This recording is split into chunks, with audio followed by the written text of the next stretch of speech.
If I showed you this clip and asked, does the sensor work?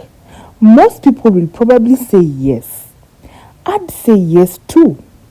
The box reaches the sensor turns green. Exactly what I expected. So I almost moved to the next milestone.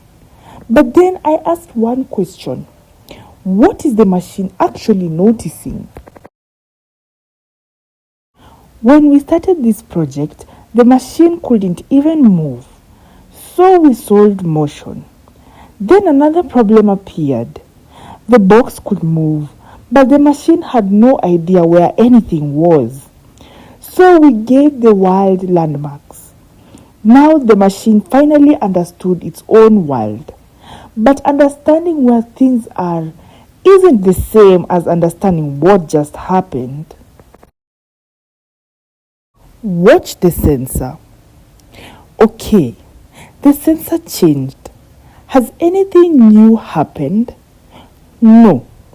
But if you look at my code, that condition is still true. So every frame, the machine keeps asking exactly the same question. Something happened here, but not here. The sensor is still active, but nothing changed. And that's when it finally clicked for me. My code wasn't detecting something that happened. It was checking whether something was still true. At first, I honestly didn't think this mattered. The animation looked right. The sensor turned green. Everything seemed fine.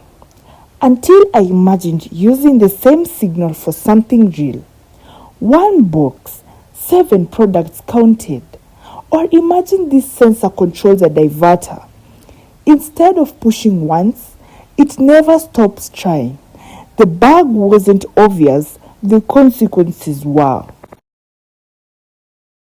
Edge detection. So what's the difference? A condition answers, is this true right now? An event answers, did something just change? That sounds like a tiny distinction. It isn't. Almost every automation system you use depends on that difference.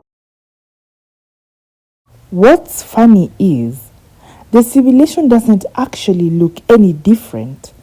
The animation is the same. The conveyor is the same. The sensor is the same.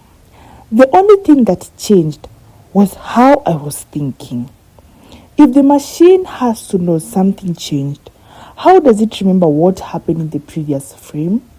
That's our next problem.